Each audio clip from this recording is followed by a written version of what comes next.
On May 3, 2007, a 3-year-old girl, Madeleine McCann, vanished, and her mysterious case has since become one of the greatest criminal mysteries that has shocked people worldwide. What happened to her? What occurred in that horrifying moment when the little girl disappeared from sight?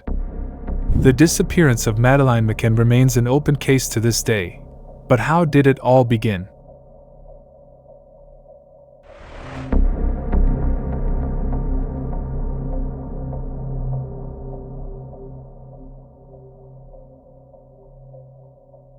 The story starts in the spring of 2007, when the McCann family, Kate and Jerry McCann, along with their 3 children, were vacationing in the seaside town of Praia da Luz, Portugal. A peaceful resort town where everything seemed perfect for a carefree holiday, and where the parents dined out while leaving their children in the apartment. The evening began like any other. The parents, only 100 meters away from the apartment, went out for dinner at a nearby restaurant, checking on the kids every hour. Kate, the mother, did a final check, but when she did, something terrible had happened. Madeleine, the 3-year-old girl, was no longer there. The door was open, the window slightly ajar, and the crib was empty. Madeleine's toys and plush animals were in place, but the little girl had vanished. Panic and terror immediately set in as Kate and Jerry realized something dreadful had happened. The investigation at the scene didn't provide clear answers. The empty crib, the open window, and the toys left behind. It was as though Madeleine's disappearance had been completely seamless, as if she herself had made the decision to leave the safe haven. The investigators immediately launched an extensive search, but the trail soon led to nothing. Months later, when the case began to cool and the international community started to forget the mystery, new reports came in. Investigators had begun searching the area around a nearby reservoir, using drones and dogs. They collected several bags of soil samples, but nothing pointed to Madeleine being there. No physical evidence, no new leads.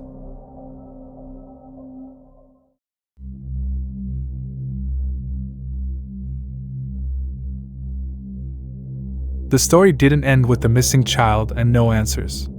In 2020, German authorities brought forward a man, Christian Bruckner, who they identified as the primary suspect in the case.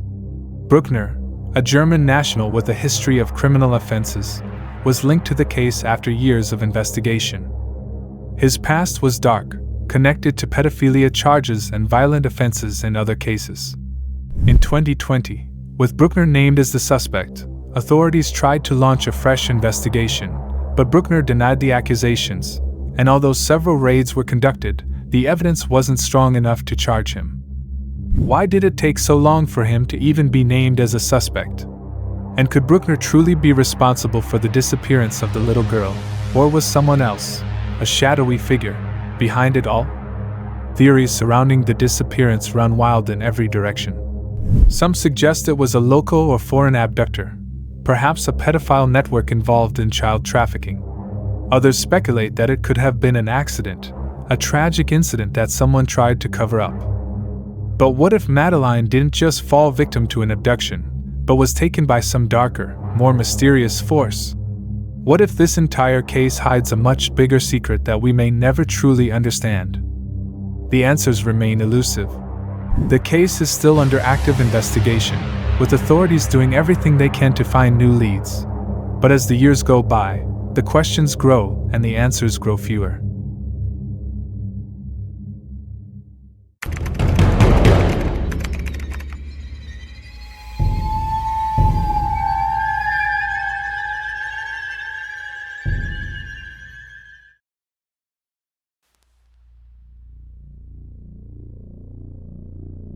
Aruba, a Caribbean gem. Where the sun never sets, the drinks are always cold, and the freedom of graduation feels limitless.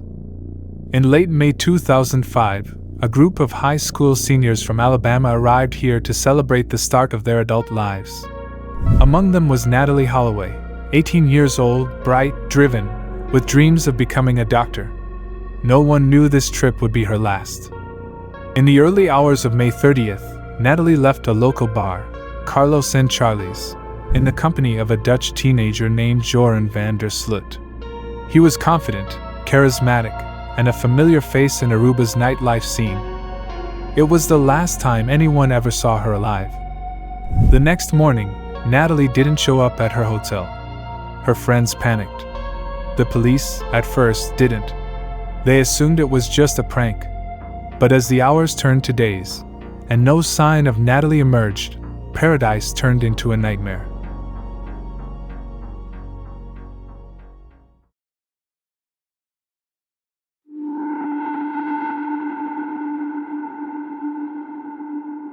Natalee's car was found parked near the beach, empty.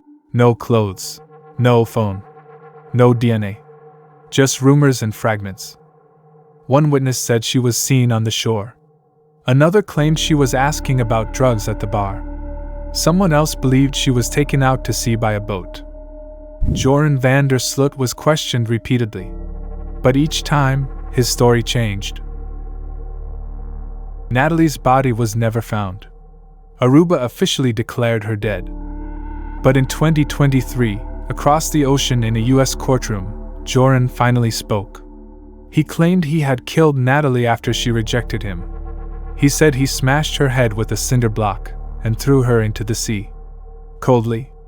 Without remorse. And yet, despite the confession, Aruban law couldn't touch him. The statute of limitations on murder had expired. Natalee Holloway's body has never been recovered. The ocean keeps its secrets. Joran van der Sloot now sits behind bars for other crimes, but the beaches of Aruba still whisper of that lost night. This case isn't closed, not really, because without a body, a grave, or definitive proof, one question still echoes beneath the Caribbean sky. What really happened to Natalee Holloway?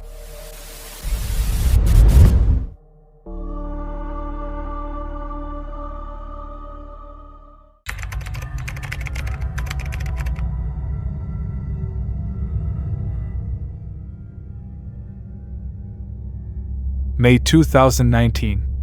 Théo Hayez, an 18-year-old Belgian backpacker, was just another face in the crowd. Curious. Friendly. On a once-in-a-lifetime trip across Australia.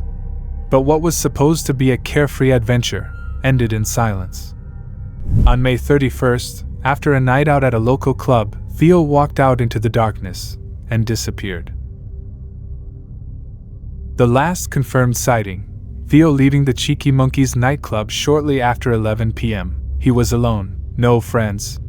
Security footage shows him heading in the direction of the beach, but then, nothing. His phone stops pinging. His trail vanishes. The town sleeps on, unaware that someone is already missing. For days, authorities searched. By land, air, and water, police dogs, drones, volunteers. The entire community of Byron Bay joined the hunt. But there were no signs, no body, no bag, no phone. Only months later, found deep in the brush along a narrow, barely visible forest path. A place no tourist would walk at night, not by accident. There were no signs of struggle. No clear suspects. Some theories spoke of misadventure. Others of something darker, an attack, a kidnapping, even human trafficking. But without any hard evidence, everything was speculation.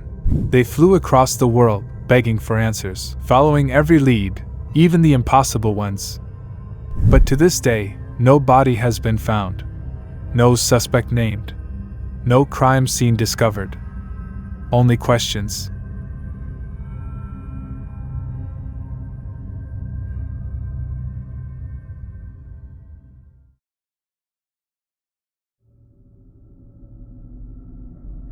They were young. 3 different stories. But one chilling pattern: they vanished in places meant to feel safe. On holidays. Among strangers. In the spaces between fun and danger. Their cases remain open, not just in courtrooms or case files, but in the minds of those they left behind. Because in a world disconnected, how can someone simply disappear? And if it could happen to them, could it happen to any of us? Sometimes the most terrifying crimes don't happen in the shadows. They happen in the sunlight. Remember their names. And never stop asking the hardest question of all. What really happened?